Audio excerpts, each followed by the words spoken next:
Mark ಒಬ್ಬರಿಗೆ miss ಮಾಡಿದೆ ಪಾಪ. ಅದನ್ನ ಅರ್ಧಂದೆ Obama, Modi, Trump, Bill Gates ನನ್ನ ಪಕ್ಕದಲ್ಲಿದ್ರು ದೇವ್ರ ಕಾರ್ಯಕ್ರಮ ಬಿಟ್ಟು ಬರ್ತೀನಿ ಕೇಳಿದೆ. ಬಂದಿದ್ದು ಸರ್ ಬಂದಾಗ ಬರೀ ಕರ್ನಾಟಕ ರಕ್ಷಣಾ ವೇದಿಕೆ ಅಧ್ಯಕ್ಷ ಬರೀ ಪ್ರತಿಭಟನೆ ಬಂದು ಇನ್ನೆಲ್ಲ ಸ್ಟ್ರೈಕು, ಇನ್ನೆಲ್ಲ ಉಪವಾಸ, ಇನ್ಯಾವ ಮಸಿಗಳೆಲ್ಲ ಅಂತ ಅನ್ಕೊಂಡಿದ್ದೆ ಇಲ್ಲ. ಮಲ್ಲೇಶ್ವರಂ ನೋಡಿ, ಒಂದು ರೋಡ್ ನಾಮಕರಣ ಕುವೆಂಪು ಅವರ ಸಲ್ಲಿರ್ಬೋದು, ಬಹಳಷ್ಟು ಒಳ್ಳೊಳ್ಳೆ ಕೆಲಸದಲ್ಲಿ ಕೈ ಜೋಡಿಸಿದ್ರೆ hands off sir, hats off sir. ಇಂಥದಾಗ ಇಂಥ ದೇಶದೊಳಗ ಅಂತ ನಮ್ಗೆ ಎಲ್ಲಿಲ್ಲ ಸರ್. Thank you sir. ಬಹಳ ಸಂತೋಷ ಆಯ್ತು. ನನಗೆ ಇದು ಗೊತ್ತಿರಲಿಲ್ಲ. ನನಗೆ ನಮ್ಮ ಮನೇಲಿ ಸನ್ಮಾನ ಮಾಡೋದು, ನಮ್ಮ ಮನೆಯಲ್ಲಿ ನನಗೆ ಸನ್ಮಾನ ಇರಲಿ, ಅದು ಜಯನ್ನವರ ಅಭಿಮಾನ. ಪ್ರಥಮ್ ವೈಯಕ್ತಿಕವಾಗಿ ತುಂಬಾ ನನಗೆ ಆತ್ಮೀಯ. ಯಾಕಂದ್ರೆ ಆ ಥರ ಒಂದು ಛಲ ಇದೆ. ಎಷ್ಟೇ ದುಷ್ಟಶಕ್ತಿಗಳು ಹೇಗೆ ಶಕ್ತಿಯಿಂದ ಬಡಿ ದೊಡ್ಡ ಬೆಟ್ಟದಷ್ಟು ಬಂದು ನಾನು ಧೈರ್ಯ ಮಾಡ್ತಾರೆ, ನಾನು ಒಬ್ಬರೇ ನಿಂತು ಹೊಡೆದಾಕ್ತೀನಿ ಅನ್ನೋ ಧೈರ್ಯವನ್ನ ಅವರು ಸಾಕಷ್ಟು ತೋರಿಸಿದ್ದಾರೆ.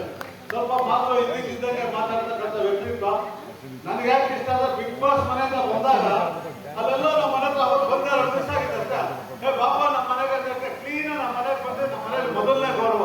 ನಾವು ಬಿಗ್ ಬಾಸ್ ವಿನ್ನರ್ ಆಗಿ 1 ದಿವಸ 2 ದಿವಸ ನಮ್ಮ ಮನೆಗೆ ಬಂದಿದ್ರು. ಅದೇ ಪ್ರೀತಿ ವಿಶ್ವಾಸ. ನನ್ನ ಮಗಳು ಮದುವೆಗೂ ಬಂದಿದ್ರು, ಪ್ರತಿಯೊಂದಕ್ಕೂ ಆ ಸ್ನೇಹ ವಿಶ್ವಾಸ ಹೀಗೆ ಇರಲಿ. ಬಿರಾದರವರು ನಾವು ಸಾಕಷ್ಟು ಗದಗು ಅಲ್ಲಿ ತುಂಬಾ ಅದ್ಭುತ ಕಲಾವಿದರು, ರಾಷ್ಟ್ರ ಪ್ರಶಸ್ತಿ ಬಂದಿದೆ ಅವರಿಗೆ. ಅಂತ ಕಲಾವಿದರು ನಾನು ಸುಮಾರು ಜನ ಬರೀ ಕಲಾವಿದರಿಗೆ ಸನ್ಮಾನ ಮಾಡಿದೆ. ನಿಮ್ಮ ಕೈ ಮುಗಿದು ಕೇಳ್ತೀನಿ, ಒಳ್ಳೊಳ್ಳೆ ಕತೆ, ಒಳ್ಳೊಳ್ಳೆ ಸಿನಿಮಾ ಮಾಡಿ ಥಿಯೇಟರ್ಗಳಿಗೆ ಜನ ಬರೋಣ ಮಾಡಿ. ನೀವು ಅದ್ಭುತ ಸಿನಿಮಾ ಹಂಗೆ ಹಿಂಗೆ ಅಂತೆ ಥಿಯೇಟರ್ 4 ಜನ ಬರಲಿಲ್ಲ ಅಂದ್ರೆ ಬೆಲೆ ಇರಲ್ಲ. ನಿಮ್ಮ ಒಂದೊಂದು ಸಿನಿಮಾ ನೆನಪಿದ್ಯಾ? ಅಣ್ಣವ್ರ ಸಿನಿಮಾಗೆ ನಾವು ತಿಂದಿರೋಷ್ಟು ಮೊದಲನೇ ದಿವಸ ಏನಾದ್ರು ಅಣ್ಣವ್ರ ಸಿನಿಮಾ ನೋಡ್ಬಿಟ್ರೆ ನಾವು ವರ್ಲ್ಡ್ ಕಪ್ ಗೆದ್ದಂಗೆ.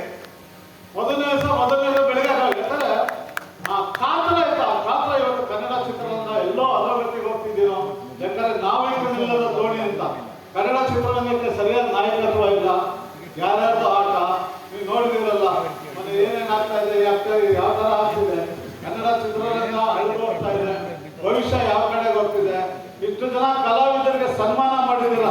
ನಿಮ್ಮಲ್ಲಿ ಕನ್ನಡ ಚಿತ್ರರಂಗದ ಇತಿಹಾಸ ಹೇಗಿತ್ತು ಅದು ಧೂಳ್ನಷ್ಟಾದ್ರೂ ಇವತ್ತು ಉಳಿಸ್ತೀವಿ ಅನ್ನೋ ಸಂಕಲ್ಪ ಇರಲಿ ಅಂತ ಹೇಳ್ತಾ ನನ್ನ 2 ಮಾತನ್ನು ಮುಗಿಸ್ತೀನಿ. ನಮಸ್ಕಾರ.